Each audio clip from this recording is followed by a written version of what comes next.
Antes de empezar, como es costumbre, el anuncio respectivo de seguridad. Recordemos que en caso de una emergencia tenemos dos puertas para evacuar el auditorio, una a cada costado. Entonces la idea es que la mitad de cada lado del auditorio evacúe por la puerta más cercana, y normalmente las puertas, pues vamos a asegurarnos de que se puedan abrir las dos puertas, están las dos de cada lado. Si en algún momento no pueden abrir una de las puertas, tal vez puede que esté asegurada, entonces retirar los seguros, pero tratamos de que cada vez que tenemos seminario los seguros estén abajo para que la evacuación sea más eficiente y rápida. Otro anuncio que quería aprovechar antes de empezar el seminario es que todavía, pues recordemos que la ayuda a los damnificados del terremoto es un proceso que todavía continúa. Entonces, para aquellos que están interesados en colaborar, en apoyar esta iniciativa, recuerden que la colección de reptiles y anfibios del instituto está sirviendo como centro de acopio. Todavía se están recibiendo víveres y materiales, en fin, todos los recursos necesarios para los damnificados y para la reconstrucción. Si requiere más información, puede comunicarse con Víctor Hugo Reynoso. Tengo entendido que este viernes van a hacer otro viaje a Tutela del Volcán a llevar víveres y los materiales. Entonces ya saben que tienen más días que quieren contribuir para este próximo viaje. Ahora, en los dos próximos martes no vamos a tener seminario.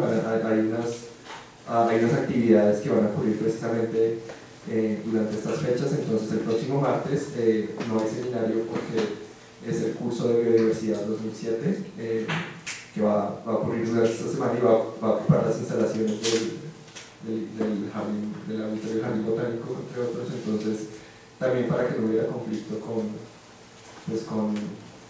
el seminario que originalmente teníamos programado, se decidió más bien moverlo para otra fecha.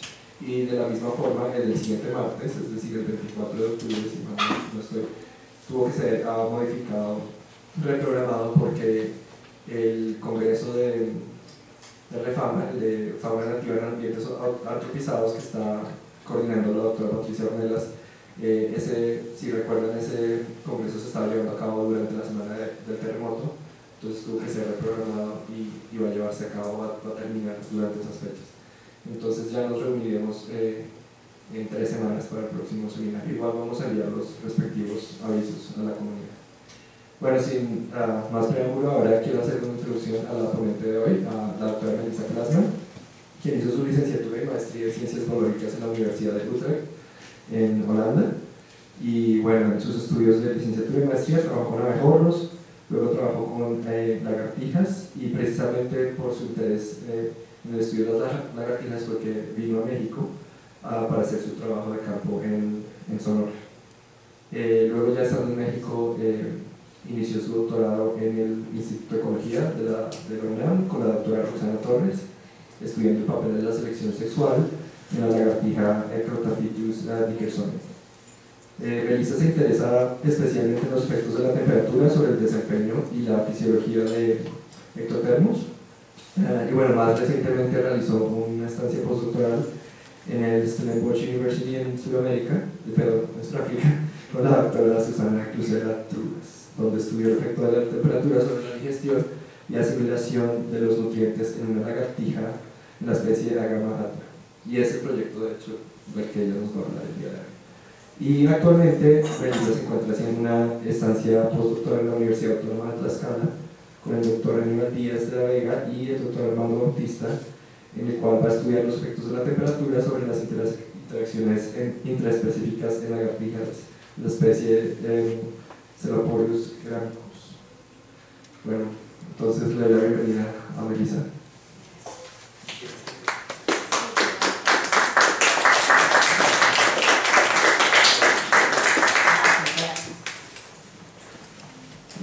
Gracias por estar aquí todos.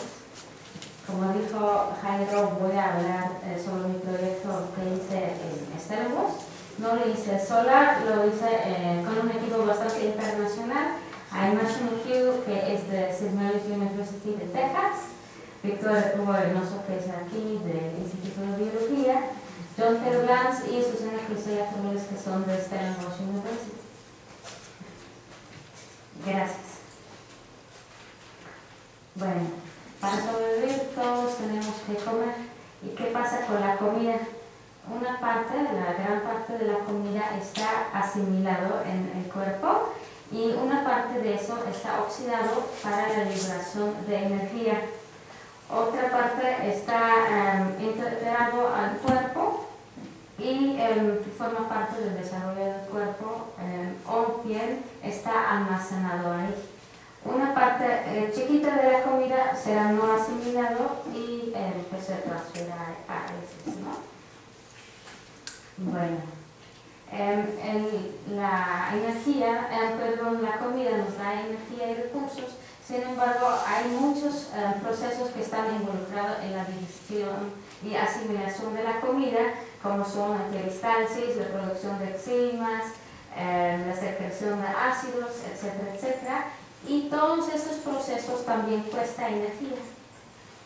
La energía total que cuesta ingerir, digerir y asimilar la comida se llama acción dinámica específica, o SDA por sus siglos en inglés. Bueno, este costo de la digestión lo podemos medir, ya que al liberar energía se libera CO2 y se usa oxígeno. Entonces, lo que pasa es que vas a tener una gráfica así, con la tasa metabólica y el tiempo. Aquí el animal come y se sube su tasa metabólica. Y luego, posteriormente, ya se baja otra vez a este nivel, que es el metabolismo estándar, que es la energía que usa el animal en descanso, cuando no haya comido, o sea, en ayunas, y que es la energía que usa para mantener su cuerpo. Mantener su cuerpo. En los estudios de SDA, lo que se mide es el área abajo de esa gráfica. Esta es la energía total que se usó para digerir los alimentos. Entonces, otras cosas que toman en cuenta es cómo pasa el pico en el tiempo y qué tan alta es la tasa metabólica en este momento, y toda la duración del proceso de digestión desde que el animal come hasta que sus niveles de tasa metabólica regresen a las tasas metabólicas estándar. Esa curva se cambia con especie, con la cantidad del alimento, tipo de alimento y también con la temperatura. Bueno, en los ectotermos la temperatura corporal es muy importante. Como varía, también varía el desempeño con la temperatura corporal. Generalmente se ve una gráfica así, en que con un aumento de la temperatura corporal su desempeño sube hasta un máximo, y con temperaturas mayores a estas se baja de manera muy rápida su desempeño. Sin embargo, este no es lo que se ve con la tasa metabólica. La tasa metabólica sube siempre cuando se aumenta la temperatura corporal. Esto quiere decir que los costos energéticos de mantenimiento del cuerpo aumentan con la temperatura. Bueno, se sabe que la temperatura también afecta la SDA, o sea, la energía que cuesta la digestión de la comida. Lo que generalmente se ve, bueno, primero que nada es que aquí, antes de que come el animal, los costos de mantenimiento del cuerpo, como los acabo de decir, son mayores a temperaturas mayores. Pero también se ve que a temperaturas mayores el pico es más alto y viene más temprano en el tiempo. Bueno, ¿por qué este es importante? Según la hipótesis de Owen, hay un alcance aeróbico máximo. Esto quiere decir que tenemos una cantidad máxima de oxígeno que circula por nuestro cuerpo. Claro que podemos respirar más fuerte, nuestro corazón va a dilatar más rápido y esta aumentará los niveles de oxígeno en la sangre. Sin embargo, vamos a llegar a un máximo. Cuando gastamos más de este oxígeno para la digestión, como lo hacen los ectotermos a temperaturas altas, nos sobra menos oxígeno para la liberación de energía para otras actividades. Eso creo que todos sí sabemos de este efecto y cómo se llama aquí como el mal del puerco, ¿no? La duración es importante, como aquí se ve que también es más corto a temperaturas más altas. Esto es importante porque determina cuando ellos pueden tomar la siguiente comida. Y es especialmente importante cuando la comida es abundante temporalmente. Bueno, este es lo que se sabe, entonces ya vamos a como entrar a lo que no se sabe o no se sabe bien. Esos son los costos, ¿no?, para digerir los alimentos. Sin embargo, también hay que ver a la eficiencia, o sea, la energía obtenida al comer estos alimentos. Este ya se llama la coeficiente del SDA, que es el porcentaje de la energía que había en los alimentos que está usado para digerir los mismos alimentos. Bueno, realmente en la mayoría de los estudios han visto que la energía total de SDA es similar a las diferentes temperaturas cuando ofreces la misma comida. O sea, el pico sí está más alto, pero también la duración es más corta. Entonces siguen siendo como similar. Otra parte de la digestión es qué tan efectivamente asimilan los nutrientes. Eso quiere decir la parte de la comida que se asimila, que va a la energía, el desarrollo o almacenamiento, versus de la parte no asimilada que va directamente a los heces sin usarlo. Este se llama eficiencia digestiva aparente. Lo dicen aparente porque lo miden con los heces. Bueno, realmente los heces no solo están hechos de las partes de la comida, sino también tienen cosas del cuerpo que se está deshecho, entonces por esto hay un pequeño error que los llaman, por eso lo llaman aparente. Bueno, ¿qué se sabe de esto? La verdad, muy poquito. Cuando ven la energía total que había en la comida y lo que resulta en los heces, dicen que está generalmente similar en muchas especies, en otros no. Pero si vamos a ver los nutrientes por separados, que podría también ser diferentes, pues sí vemos una diferencia. Al menos en esa lagartija que vieron que a temperaturas altas la eficiencia de asimilación de los líquidos era mayor y a temperaturas bajas era mayor la eficiencia de asimilación de proteínas. Bueno, si ya vamos a ver a los diferentes tipos de nutrientes, pues hay diferentes requisitos con cada nutriente. Ahorita solo hablo de proteínas y líquidos, ya que vemos lagartijas que comen insectos, y en los insectos la mayor cantidad de los insectos existe de las proteínas y de los líquidos. Bueno, ¿para qué necesitamos proteínas? Para el crecimiento y desarrollo. Mientras los líquidos lo necesitamos un poco para el crecimiento, ya que los membranos de las células están hechos de líquidos, pero la mayor parte de los líquidos iría al almacenamiento. Y justo por eso, porque el contenido de la energía es alta en los líquidos comparado a las proteínas. Sin embargo, resulta que, al menos lo han visto en insectos, que el costo para digerir y asimilar las proteínas y los líquidos también son diferentes. Son más altos para las proteínas que para los líquidos. Entonces los líquidos nos dan más energía y es más barato asimilarlo. Y bueno, como acabo de decir, al menos en esa lagartija es realmente la única especie con el único estudio con lagartijas que han hecho, se ven que las proteínas son asimiladas mejor a temperaturas más bajas, mientras los lípidos a temperaturas más altas. El requisito de los nutrientes también podría variar con la temperatura. Por ejemplo, hemos visto que todos los desempeños de los ecotermos dependen de su temperatura corporal, entonces podríamos pensar que en temperaturas intermedias su crecimiento sería mayor, también su actividad sería mayor, por eso también necesitaríamos la energía de los lípidos y se esperaría que se necesita más energía con la temperatura, ya que hay este aumento en los costos de mantenimiento del cuerpo.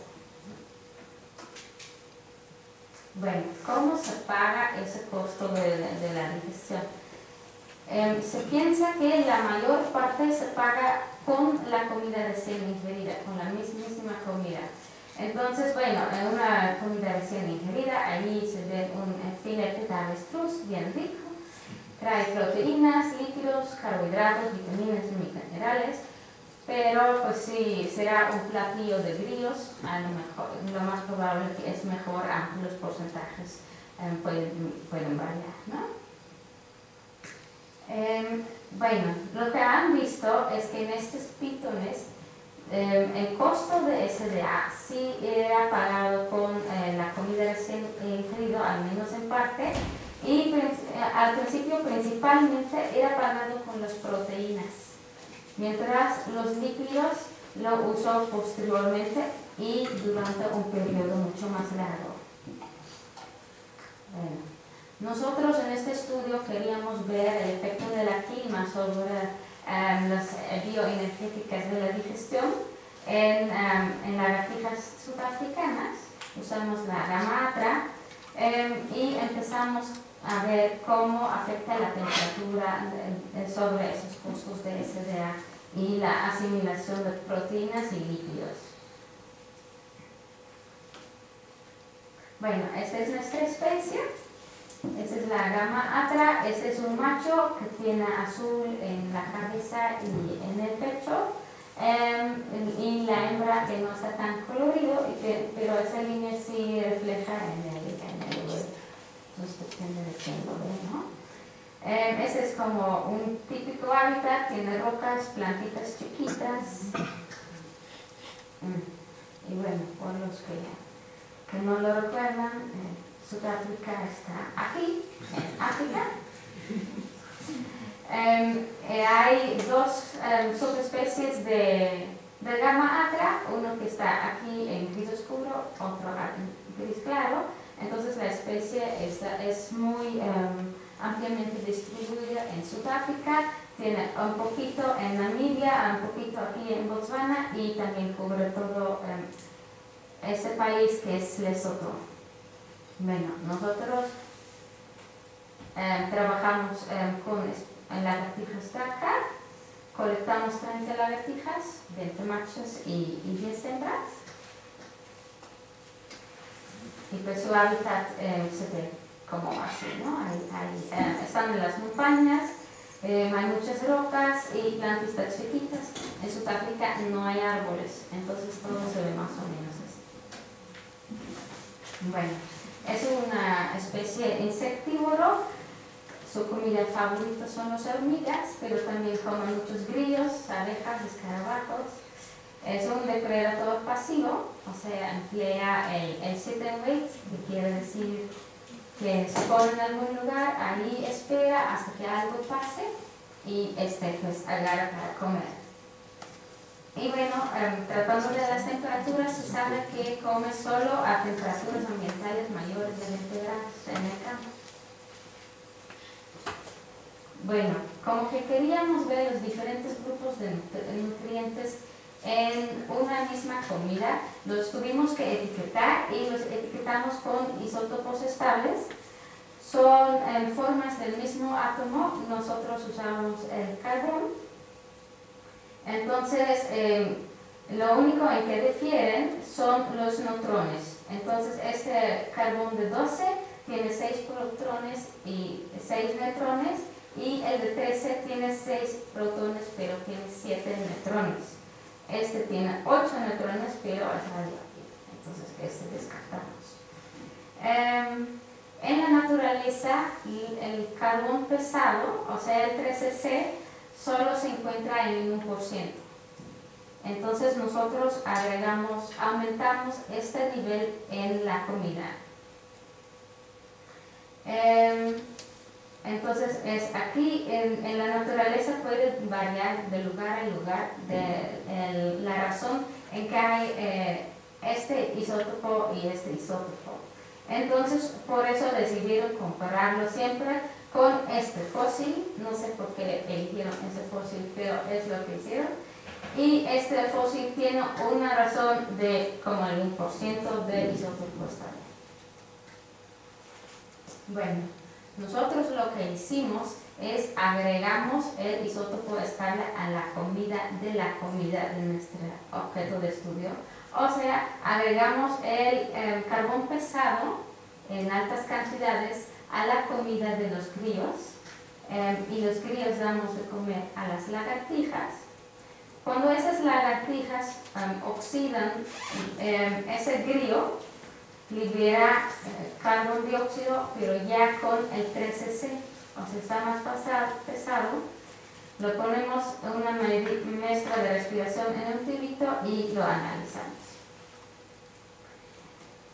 Desafortunadamente no se puede etiquetar los lípidos y las proteínas en la misma comida, no se puede distinguir. Por lo tanto, los separamos en un grupo de lagartijas que recibieron grillos que tenían el carbón pesado en sus proteínas y otro grupo que recibieron los 13C en sus lípidos. Entonces, nuestros grillos comieron comida de gato molido y eso lo usamos con el trazador. Entonces, hay dos grupos, como dije, en las proteínas el isótopo pesado estaba en la leucina, y en los lípidos el isótopo estable estaba en ácido palmítico. Crecimos los grillos de huevo hasta adulto y cuando eran adultos ya los usamos para los ensayos. Normalmente estos animales les dimos grillos que no estaban etiquetados. Entonces, solo durante los ensayos recibieron esa comida. Antes de empezar los ensayos, teníamos a las lagartijas 6 días en ayunas. ¿Por qué? Porque así comen rápido y comen mucho. Y cuando comen mucho, el efecto del SDA es mayor y también la cantidad de carbón dióxido con los isótopos pesados estaría mayor y por lo tanto está mucho más fácil analizar los datos. Entonces, después de esos 6 días ya les dimos una comida del 10% de su cuerpo, de su masa corporal, y luego los pusimos en estas cajitas. Los pusimos en cajitas muy chiquitas para poder tomar las medidas de las muestras de respiración. Hay que aumentar los niveles de CO2, como les voy a explicar ahorita, y por eso estaban tan chiquitos. Esta es una cajita de 350 mililitros y tal vez se puede observar que aquí aún pusimos unos tubitos para aún disminuir más la cantidad de aire que hay en esas cajitas. Bueno, pusimos en cajitas y los pusimos en una incubadora para que podíamos arreglar la temperatura. Este es un multiplexer que nos permite medir la tasa metabólica de 7 animales al mismo tiempo. Entonces aquí está como todo el equipo. Aquí apenas se ve, pero hay 2 incubadores donde tuvimos en total 14 lagartijas, 7 en el de arriba, 7 en el de abajo. Entonces hicimos 2 ensayos simultáneamente que no tenían que estar a la misma temperatura. Aquí, que tampoco se ve porque está en el otro cuarto, está la bomba que también saca todo el agua y el carbón dióxido del aire para que salga limpio el aire. desde allí va por estos tubos que no se revisa si realmente no hay agua ni carbón dióxido, y si hay lo limpia aún más. Luego pasa por estas válvulas que controla el flujo de aire para que siempre es estable el flujo de aire, para que podamos medir qué tanto se aumenta con la lagartija, ¿no? El tasa metabólica. Bueno, pasa por los incubadores y luego pasa aquí al licor, que mide la diferencia entre la cantidad de carbón dióxido que estaba antes, o sea, que mete a la incubadora, y los que salen. El multiplexer que mencioné antes, que está dentro de los incubadores, cambia de una lagartija a otra. Así medimos 8 minutos por hora a cada lagartija su tasa metabólica. Y pues había otra válvula ahí allá atrás que no se puede ver, pero daba aire siempre a todas las lagartijas para que no se acumulaba la cantidad de carbón dióxido en las cajitas cuando no estaban midiendo a esa lagartija. Bueno, así se ve como los resultados. Estos son los 7 lagartijas. Aquí está la base, pues ni sé cómo se llama en español, el basement, perdón. Entonces que está en 0, y luego ya la tasa metabólica de las lagartijas. Y aquí a la derecha hay la tasa metabólica ya de una lagartija que está descansando. Entonces se puede hasta ver su respiración. Bueno, para aumentar los niveles de carbón dióxido, para poder ya después de medir los isótopos estables en la respiración, necesitábamos un nivel más de 0.3 de carbón dióxido en el aire, entonces lo teníamos que subir. Bueno, aquí ven a Víctor cerrando las cajitas, y esta es una cajita y está ahorita cerrado, como que el mismo tubo que normalmente está conectado a todo el sistema que mide la tasa metabólica está ya conectado a través de la cajita, por lo tanto es un sistema cerrado. Bueno, aquí ya se toma la muestra de respiración. Con una jeringa se saca 15 mililitros de aire de la cajita, que se meta a uno de esos tubitos que están al vacío. Entonces ahí se mete el aire, está solo la respiración de las lagartijas, y aquí en esta máquina ya se analiza la cantidad de CO2 que hay adentro de la muestra y el porcentaje de ese CO2 que lleva el isótopo estable. Durante el ensayo alternamos las medidas de respiración y como que cerramos las cajitas para las muestras de respiración. Entonces nuestro ensayo se veía como así: primero 6 días de ayunas, luego tomamos una muestra de 0 horas antes de empezar el ensayo para corregir para el nivel original de isótopos estables en la respiración, como que ya había mencionado, que naturalmente está como alrededor de 1%. Bueno, le dimos 10% de comida y luego medimos tasa metabólica, muestra de respiración, tasa metabólica, respiración, etc. Entonces, este duraba como más o menos 3 horas de respiración, de tasa metabólica, y luego 3 horas cerrados para tomar la muestra de respiración. Todo el ensayo duraba 5 a 7 días, 7 días a temperaturas bajas, y bueno, la noche se veía así, ¿no? Cada 3 horas teníamos que despertar para cerrar el bote. Colectamos 30 lagartijas, pero el experimento hicimos con 28 lagartijas, 14 que recibieron la comida que estaba etiquetada en los lípidos y 14 que estaban etiquetados en las proteínas. Hicimos el ensayo a 3 temperaturas constantes. Entonces cada lagartija pasó por uno de estos tratamientos, pero por las 3 temperaturas que eran 20, 25 y 32 grados. Además, colectamos los heces que hicieron las lagartijas cuando estaban dentro de las cajitas y además los 2 días posterior a que ya estaban de regreso en sus jaulas.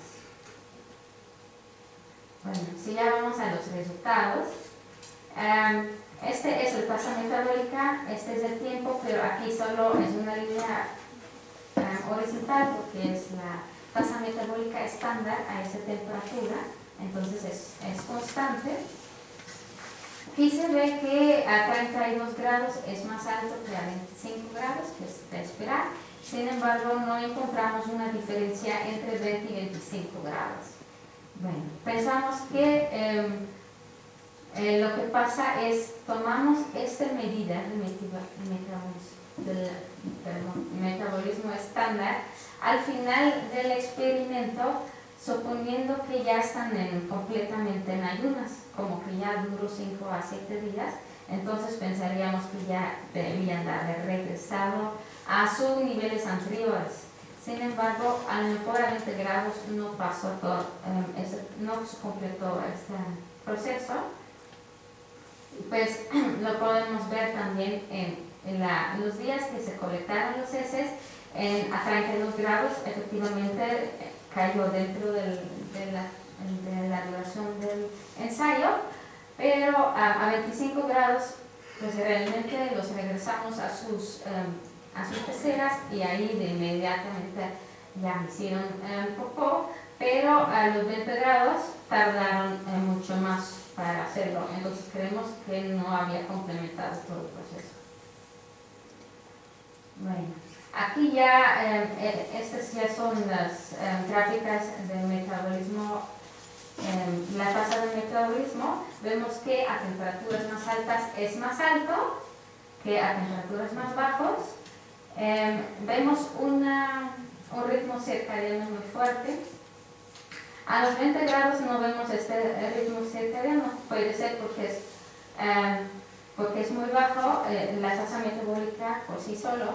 Sin embargo, más bien es porque tomamos muy pocas muestras al día a 20 grados, porque para subir los niveles de carbón dióxido a los que podíamos medir, tuvimos que cerrar las cajitas por 20 horas. Entonces, este nos daba 4 horas al día para hacer las medidas de tasa metabólica, ¿no? Entonces, sin embargo, en 2 lagartijas hicimos unos ensayos en donde medimos la tasa metabólica continuamente, o sea, cada hora, y tampoco vimos un ritmo circadiano. Bueno. Es que la duración de la SDA está para 32 grados aquí, es más rápido que para 25 para 20 grados, como era de esperar. Y lo que es muy interesante aquí, vemos que la coeficiente de la SDA sube con la temperatura. Este era el porcentaje de la energía dentro de la comida que tenían que usar para digerir esa misma comida. Bueno, aquí ya está la oxidación de las proteínas. Vemos que también hay un ritmo circadiano, tal vez no tan fuerte como en la tasa metabólica, pero sí está. A temperaturas más altas sube más rápido que a temperaturas más bajas. Y encontramos que la oxidación total de las proteínas es igual para todos los tratamientos de temperatura. Esta es la oxidación de los lípidos. Otra vez vemos un ritmo circadiano y aquí vemos que a temperaturas más altas se dispara mucho al principio, o sea, usan mucho mucho más cantidad los lípidos a temperaturas más altas y luego cómo se estabiliza. Sin embargo, a 32 grados, después de 3 días, ya se baja este nivel que no se ve a los 25 grados, ¿no?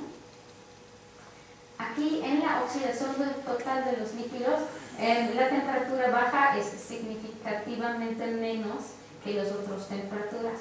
Y este también es otra vez una indicación que a lo mejor no habían terminado de digerir su comida. Bueno, aquí los puse unos abajo del otro para que se pueda comparar. Se puede ver que las proteínas, el pico es más rápido que en los lípidos y que esos picos no concuerdan con la tasa metabólica. Vemos que, bueno, para recordar es que el ritmo circadiano está en todo, tanto la tasa metabólica como la oxidación. El costo de SDA era más alto a temperaturas más altas y pues, como dije, ¿no? La oxidación de proteínas antes de los lípidos y la oxidación total era independiente de la temperatura. Bueno, nosotros encontramos el ritmo circadiano que en muchísimos estudios anteriores no encuentran. ¿Por qué?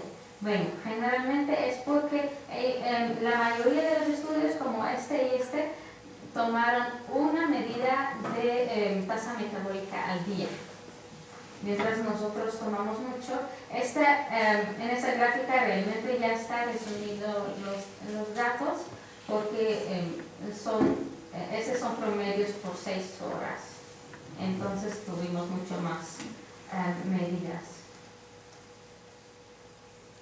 Y pues efectivamente en otro estudio donde sí tomaron muchos datos, muchas medidas de tasa metabólica, se ve también un ritmo circadiano muy fuerte. Sin embargo, en este estudio, lo que se usaron serpientes juveniles, como 16 gramos, y estaban en una caja de 3 litros. O sea, era una caja enorme y la serpiente se podía mover mucho. Y es lo que piensan los autores, que por el movimiento hay este ritmo circadiano. Sin embargo, pues nuestras lagartijas estaban en una cajita súper chiquita y sus movimientos eran muy limitados, aunque claro, no lo podemos descartar por completo, ¿no? Sin embargo, vimos que también había un ritmo circadiano en la oxidación de los alimentos y entonces podría ser que hay un ritmo circadiano en la digestión, pero este es algo que no se sabe, entonces habrá que estudiar. Bueno, como vimos antes, en el estudio de los pitones, vieron que usaron primero las proteínas y luego los lípidos, y este es igualito a que encontramos nosotros. ¿Por qué será? Puede ser porque simplemente entran al cuerpo y la asimilación de las proteínas es antes de la oxidación de los lípidos. Sin embargo, los dos son absorbidos en el intestino delgado, pero bueno, los procesos para la absorción sí son diferentes. En las proteínas pues tienen que cortar en los nucleótidos, mientras en los lípidos los tienen que emulsificar primero y luego hay todo un proceso para que se pueda absorber. Podría ser simplemente este proceso mecánico que hace más tardado la absorción de los lípidos. Otra cosa que podría pasar es que los lípidos pasan primero por el almacenamiento y se usa como es necesario. Y se han encontrado también en algunos lagartijas que tienen burbujas de lípidos en sus intestinos, que podría ser un almacenamiento muy temporal. Bueno, otra razón, o sea, más adaptiva, es que las proteínas que ingerimos los tenemos que usar en este mismo momento. No tenemos almacenamiento para proteínas. Si queremos usar las proteínas posteriormente como fuente de energía, lo que tenemos que hacer es primero incorporarlo en el cuerpo, o sea, cambiarlo en tejido, y luego tenemos que destruir el tejido para liberar la energía. Pues este es un proceso muy costoso y efectivamente no se ve normalmente en los animales. Lo que pasa es que los lípidos se almacenan y se usan en ayunas, pero las proteínas solo se usan en ayunos prolongados. Bueno, vimos que la temperatura sí afectó los costos energéticos, que a temperaturas mayores usaban más energía para digerir la comida, y además vimos en la oxidación de los lípidos que a las 72 horas bajó la oxidación de los lípidos, que podría indicar que los lípidos de esta comida se están acabando. Y por lo tanto el animal tendrá que usar sus reservas. ¿No? ¿Qué puede hacer el animal? Bueno, como ser ectotermos, pueden elegir su temperatura con termorregulación. Entonces, si vemos aquí su hábitat, hay muchos microhábitats de diferentes temperaturas, como el sol, la sombra, también entre el pasto hay medio sol y medio sombra. Entonces así pueden ajustar su temperatura. Como aquí se ve una lagartija que está en el sol y otro que está como medio en la sombra. Entonces podrían elegir temperaturas más bajas para disminuir los costos de digestión. En insectos es lo que se han visto en este estudio. En este estudio lo que hicieron es que crecieron esos grillos con dos tipos de tratamientos, uno con comida bajo en carbohidratos, en negro, y otro con comida bajo en proteínas, aquí en blanco, y eligieron diferentes temperaturas cuando ya les dieron comida normal. Y eso es porque a temperaturas bajas estos insectos asimilan mejor los carbohidratos y a temperaturas altas asimilan mejor las proteínas. Entonces, a lo mejor un animal también podría usar esto. Tal vez al principio, cuando está oxidando mucho las proteínas, elegir una temperatura corporal que ayuda a asimilar las proteínas y posteriormente ir a una temperatura que ayuda a asimilar los lípidos. Bueno, en las lagartijas no se han hecho nada de estudios así, de insectos. De hecho fue el único estudio que ha evaluado esto. Lo que sí se sabe que en muchas lagartijas pasa es que cuando están en ayunas tienen una temperatura corporal más baja que cuando han comido.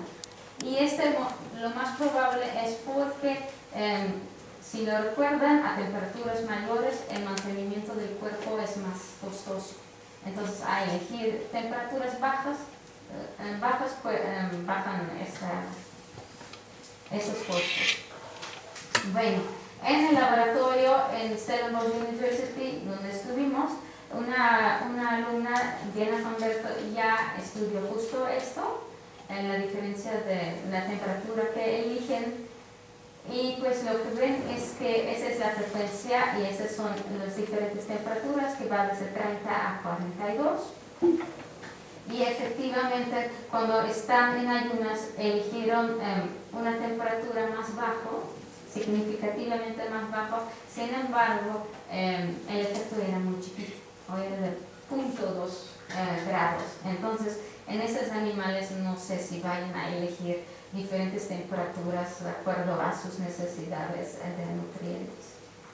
Pero pues habrá que estudiar.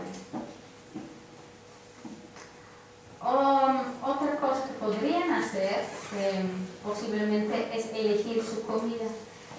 Los diferentes insectos varían un poco en la cantidad de lípidos y proteínas que tienen, y podrían elegir de acuerdo con sus necesidades o las temperaturas corporales que lograron obtener uno u otra especie. Sin embargo, esta lagartija es un depredador pasivo. Si recuerdan, solo se sienta a trabajar a ver qué pasa.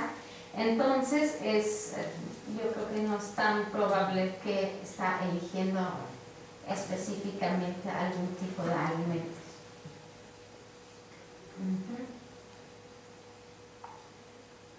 Bueno, por supuesto, si hablamos de la temperatura, hay que hablar del cambio climático. En Sudáfrica se piensa que por el cambio climático la temperatura ambiental va a aumentar de 2 a 4 grados. O sea, sí está en un área que piensan que está bastante afectado, que causa aumentos en la temperatura en estas lagartijas. Bueno, aumentan los requisitos de energía porque aumenta la tasa metabólica. Como también vimos que es más costoso de digerir los alimentos, podría resultar en un agotamiento de sus reservas. Además, por las temperaturas altas, podría disminuir su tiempo de actividad. O sea, lo que hacen las lagartijas cuando ya hace demasiado calor, se entran al refugio. Y cuando están en el refugio, pues no pueden forajear. Sin embargo, en muchos estudios han visto que cuando la temperatura sube ligeramente, puede ser beneficial porque la abundancia de los insectos puede aumentar. Pero en Sudáfrica, de hecho, se esperan sequías, como aquí se indica en amarillo, y justo podría disminuir la cantidad de comida disponible para esas lagartijas. Bueno, ¿están todos mal esas lagartijas? Pues no creo. Porque, como hemos visto, el hábitat de esta lagartija hay muchos microhábitats, es muy heterogéneo. Entonces, lo más probable es que el cambio de uso de microhábitats vaya a cambiar en estas lagartijas. Bueno, solo quiero agradecer este es el equipo de trabajo, a Víctor Hugo, Marcia McHugh, Don Terlans y Susana Criseyatulas. También tengo que agradecer a los chiquitos porque aguantaron que sus papás trabajaron día y noche y todas las vacaciones, etc. Agradezco a Mike, Jenna y Carla por su ayuda de colecta de lagartijas. Erika me ayudó muchísimo a crecer los grillos y Cornelia y Ingrid me ayudaron a construir los terrarios de las lagartijas. Bueno, que estaban cuando llegué. Y bueno, quiero agradecer a ustedes por estar aquí y escuchar.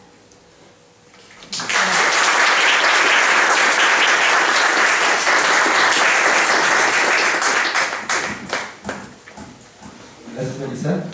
Tenemos tiempo para preguntas. Okay. Muchas gracias, Nelly. La presentación es bien interesante. Te quería preguntar una cosa. ¿Cuál es la temperatura promedio de estos organismos en el ambiente? En el ambiente no te puedo decir. Sin embargo, en el laboratorio su temperatura preferida estaba alrededor de 36 grados.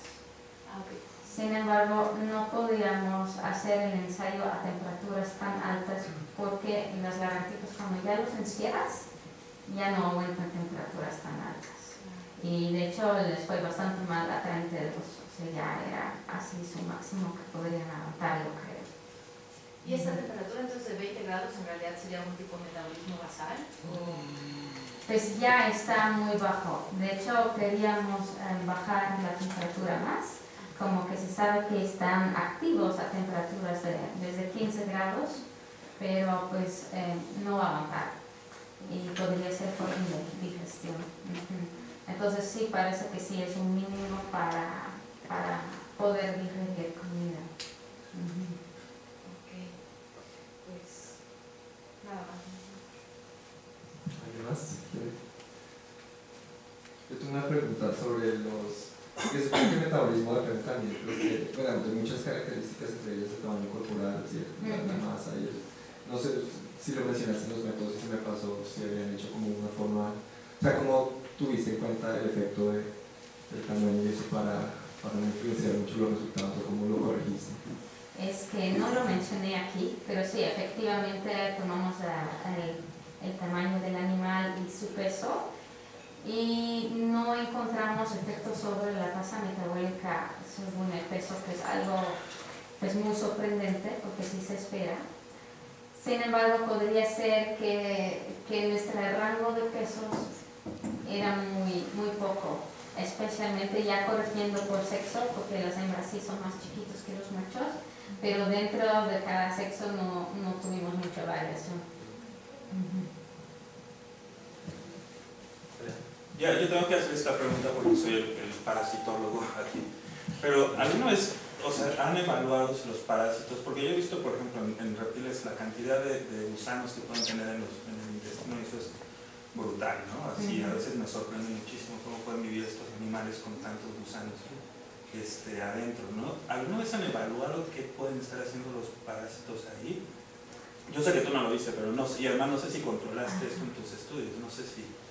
Yo no lo controlé. Ya estaban varios meses en el laboratorio súper así, con una higiene adecuada.